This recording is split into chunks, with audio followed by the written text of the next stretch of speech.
Diablo 4 Season 9, Sins of the Horadrim, just came out last week, and Astaroth is back. How exactly did he get back into Sanctuary, and also, what does Deckard Cain have to do with the season? In this video, I'm going to jump in and cover the entire story of Season 9, which also gives us some additional lore about the first Horadrim. Now, before we jump in, stay tuned until the end of the video to figure out how to win this book along with other Diablo lore prizes. Upon beginning the season, we start off in Karagar with a quest to approach a woman named Briona, who is seen arguing with an individual named Flanagan, and he's claiming that she sent him to a death trap. As the Wanderer, we approach her and we ask her about this death trap, where Flanagan states that Briona offered him and others in his party of druids to stay at Donan's old manor where no one lived, only for them to find out that the place was crawling with demons, which slew half of Flanagan's group. Briona then claimed that she told them to go to the manor, but instead they went to the keep, which was off limits, promising, however, to make it right by getting rid of those demons. Seeing that the Wanderer is well equipped, she asks for their help at Altheim Keep. Traveling over to the Firebreak Manor, the Wanderer asks her if she allowed to send squatters there. She answers that if she wasn't supposed to, well, nobody has stopped her. And during Astaroth's attack in the base game, he razed a lot of people's homes, leaving them homeless with nowhere else to go. And frankly, she blamed Donan for his freeing. The next part of the quest, she asks you to look for survivors and to be merciful to ones who went mad and cannot be saved. After saving who we can on the way to Donan's Keep, we head into Eldheim and we find it infested with demons, where Briona notices an item on the ground called the Horadric Wayfinder, claiming that it had a ward on it to keep it from being used, but it's clearly now has been undone. She feels like the Wayfinder is trying to direct her to somewhere or something. Giving you the device, we as a Wanderer follow this Horadric Wayfinder's tug to see where it leads. It drives us deeper into the keep, encountering a lot more demons until we find a portal leading to something called a Horadric Stronghold, which looks to be a location of more secrets by the Horadrim. Now, upon clearing the strong room, which happened to be infested by demons, we pick up an item called a blood relic, only to hear the voice of none other than Astaroth, who realized it was you, Lilith's killer. Meeting back with Briona, she realizes the demons were drawn to this relic made out of Astaroth's blood and twisted them by its power. Briona explained that Astaroth fires rage on even after he was sealed from his ever-burning blood, causing Skosglen to still smolder from his flames until Donan doused him. Well, at least that's what everyone thought, and it seems like these blood relics were instead gathered up, filled with Astaroth's blood, and Donan hid it under his keep, which Briona, never a fan of the Horadrim, thought it was just another Horadric half-measure. Now, Briona notices that there's a slot on this Horadric Wayfinder that seems to be a perfect fit for the blood relic.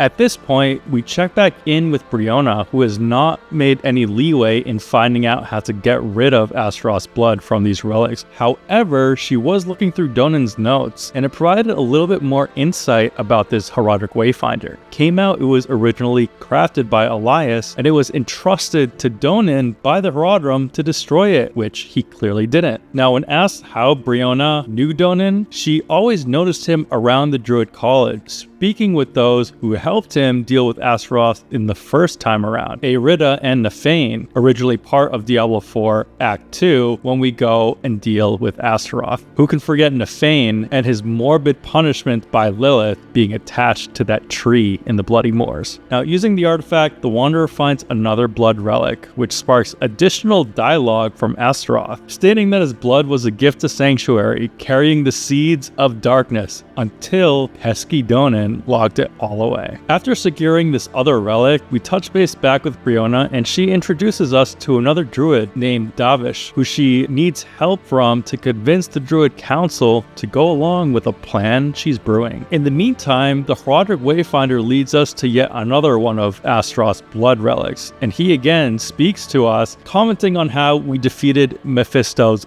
dog. And I can't help but feel like this is Blizzard poking fun of itself at the last boss of Vessel of Hatred. Anyway, he basically called you a dog killer in that you killed Mephisto's dog, as well as Astaroth's own amalgam. Now, Astaroth commented that he was curious where that beast was, and he stated that some other heinous thing is guarding his cell, mentioning that Mephisto has imprisoned him following his betrayal when he allowed Lilith passage to the Throne of Destruction. Going back to the Druids, Briona mentioned that Astaroth's cursed blood was not the only mess for the Squeamish to pick up, because ever since we put down Nefane in Diablo 4's main story, his cursed blood still chokes the Moors of Scalsglen, and the Druids used a wolf spirit named Hlutred to help clean it up. To secure Hlutred's aid, Briona asked us to pay respects to the spirits of the wood and acquire the next blood relic. The first stop is speaking to a rite of sacrifice, where animals are taken by the Druids and sacrificed if they are ailing. At this point, a wolf spirit spawns, presumably that of Hlutred that Briona had mentioned, and we follow in its track. Now, the wolf leads us to the Turdulra College, which, given that it's a new season, it's a stronghold that needs to be cleared, with tortured druids held captive by a demon named Baelgamoth presiding in the college and torturing them for eternity. Now, after securing the college, we follow the wolf into an oaken cavern at the base of the college, where we commune with 3 statues of the Blood Eater to acquire another blood relic there. Upon securing the relic,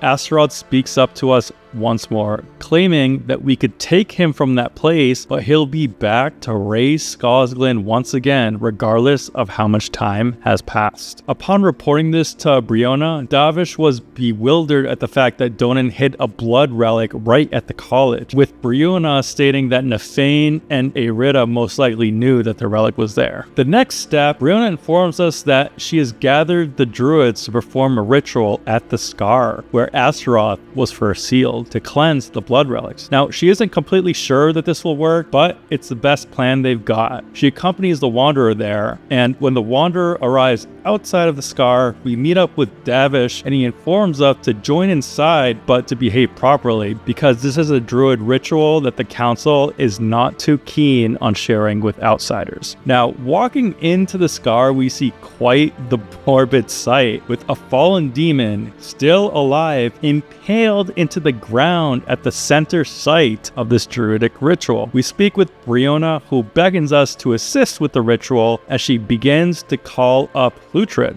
the spirit wolf. The ritual requires the Wanderer to light up incenses around the room and then to decapitate the fallen in the center of the room to retrieve his head. With the head in hand, we offer it to Hlutred, who enters the pool of cursed blood in the center of the ruin to banish Astaroth for good. However, Astaroth speaks and interrupts the ritual, mentioning that the cursed blood is what his amalgam hellhound was molded from in the first place, and asks us if they really thought this was a great idea. At this point, Hlutred, the wolf spirit, falls into the cursed blood, dying, and arises as an amalgam puphound of hell before bolting out of the Scar. Briona wails and is absolutely overtaken with shock and bewilderment at the results of the ritual. Seeing the revered Hlutred be turned into Astaroth's plaything, she's too overtaken with shock and returns to Carragher. Now, back in Carragher, we try to seek out Briona, but Davish told us she went off somewhere on her own, and that place was the Horadric Vault. He's unsure what she's looking for, and Davish is quite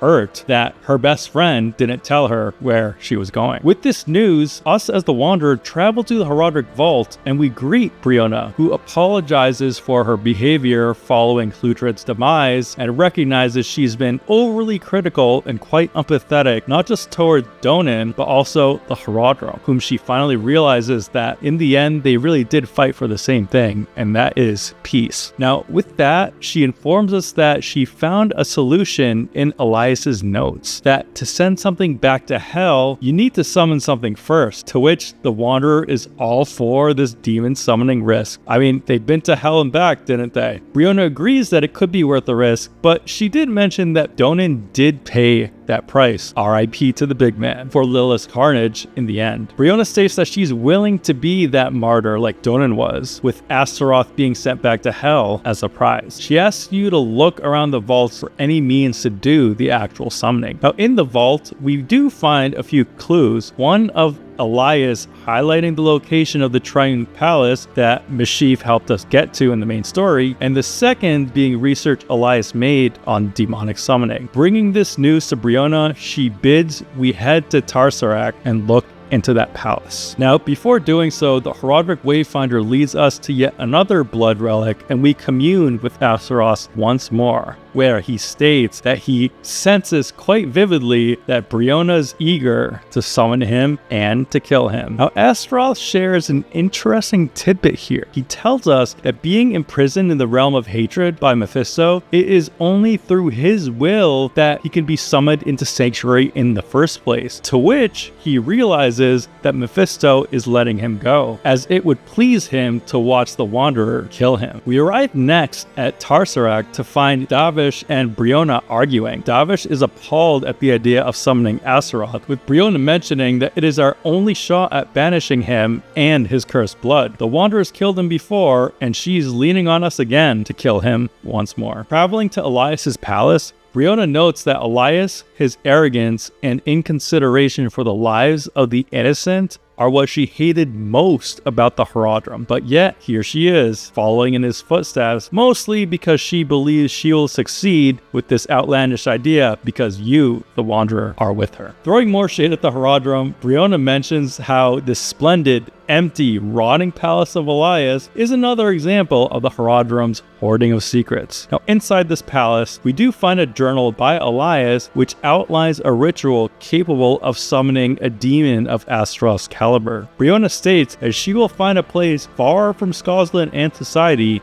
where she will prepare the ritual. With this, we meet Brionna in Khagistan, whom we find outside of a small abandoned cove she calls Astaroth's lair. With the summoning ritual set up, the Wanderer advises Brionna to not participate in the battle, as she will die, and to leave it to us instead. Reluctantly, she agrees and worries for your safety and leaves the arena, calling Astaroth a mucksucker in the process. The Wanderer then proceeds to summon and battle with Astaroth. Upon defeating his amalgam, he dismounts the Hellhound to face us before we become victorious. As he falls back to hell, he mentions the sweet pain of destruction. Is this a potential hint to Baal? And bids us farewell, sounding quite confident this won't be the last time we see him. We then speak with Brionna outside of his lair to confirm that the deed has indeed been done, to which she mentions she could sense it. With that, she asks us to return to Donan and his wife Brega's tomb outside of the Firebreak Manor. At their tombs, we find Brionna mentioning to Donan that she sees what he saw in us and wishes Brega could have met us as well, to which Davish mentions that Brega would have loved us as she was a wanderer herself. We asked Davish if the Druids were mad at Brionna,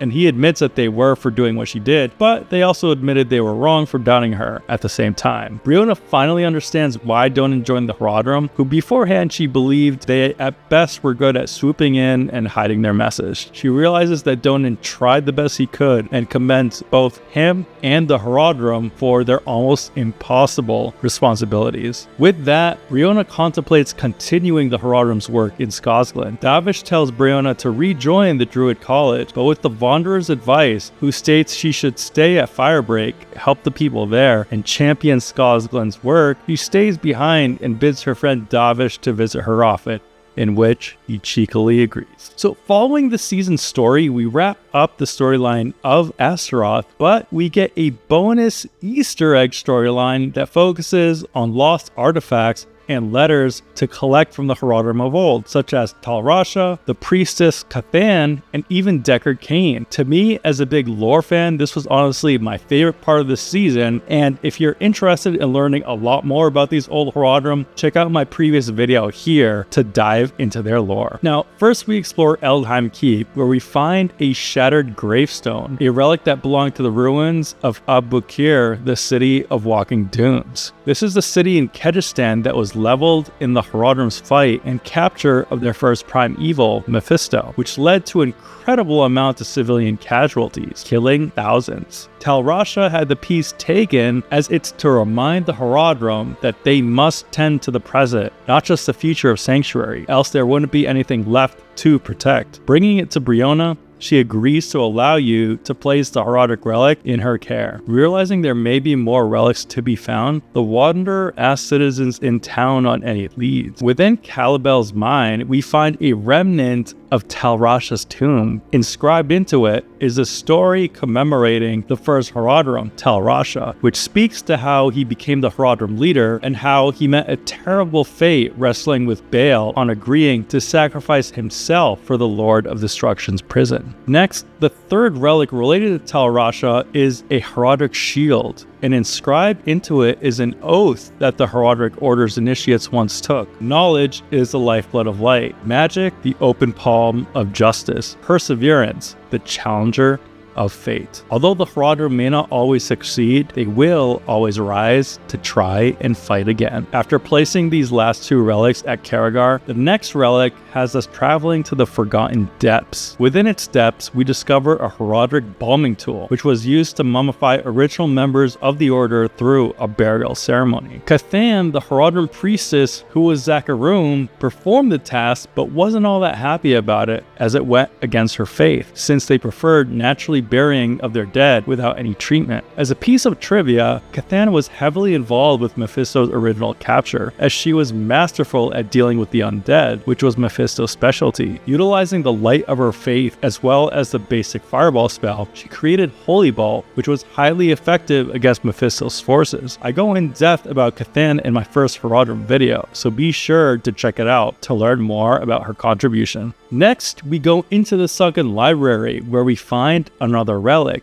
This one, a letter written by Cathan to the third leader of the original Horadrim, who took the mantle after Diablo's capture when Deckard Cain, the second leader, chose to retire. As with Cathan, I go in depth about Ibn Fahid in my first Horadrim video. Cathan's letter describes her sorrow following Tal Rasha's sacrifice, and it causes her to question Tyrael's direction. She noted that the Orders needs to remember that angels are half of the eternal conflict, not just demons. Tyrael had claimed that the Soul Stones were our salvation, and if that was the case, how come Belial was able to shatter it like glass? Cathan states that although she is grateful for Tyrael's wisdom, he shouldn't be the end-all be-all source of it, mentioning that her trip to the jungles of Nahantu have wielded her with knowledge that challenged what she knew. The third relic is found in Mercy's Reach, and that is a Zakarum emblem. The inscription on it continues Cathan's story, explaining that she died before Mephisto had corrupted the Zakarum, but she wasn't ignorant to the fact that she found leaders in the church to be greedy and power-hungry. Regardless, she stuck to her faith and lived simply to renounce greed. In the last quest of the season, we travel to the sands of Giak Kol, which is based on a lead given to the Wanderer by Davish. We come upon cracked jewelry that inscribe the story about a man known as Deckard Cain. Before joining the Order, he was very much familiar with their sacrifices, for his level of obsession with his scholarly studies had led his wife and son to leave him, only for them to be slaughtered by bandits before long. The piece of jewelry actually belonged to Deckard's wife, whose name was Amelia. The next step of the quest has us returning to Lorath's cabin south of Kyovashad. In it, we discover a chest housing a gnarled staff. Yes, the one and only staff of Deckard Cain. Following the death of his family, he finally chose to put down his research and pick up his staff, choosing action over study. He forged friends with the townsfolk of Tristram, such as familiar names Pippin and Griswold, who we mentioned was incredibly kind, and the other being loud yet gentle, respectively. The staff represents the happy days prior to Tristram's darkening. The third and last relic, belonging to Cain, is found within the Ishari Sanctum, and it happens to be his journal he left to Leah with his studies about the angels, demons, as well as the eternal conflict, called the Book of Cain, which, by the way, is included in the Horadric Vault, which is one of the giveaway items for this month. An inscription alongside the book mentions that Cain took on Leah as family, and that it's a blessing that Cain passed away before seeing what he had become of her. Now, if you do want to read the Book of Cain along with 6 other Diablo lore books, be sure to enter my giveaway by commenting "Donin" on this video. Now, to earn as many entries as possible, be sure to watch my streams either on YouTube or Twitch, where you can earn 1 entry a day just by hopping on and chatting. And if you want to earn even more entries during these streams, be sure to follow me on Twitch, where you can use channel points to earn an extra 3 entries per day, depending on how many channel points you have. And with that, I want to thank you all for watching this video. If you come this far, let me know what you think of Season 9's story, and if you enjoyed it. Until next time.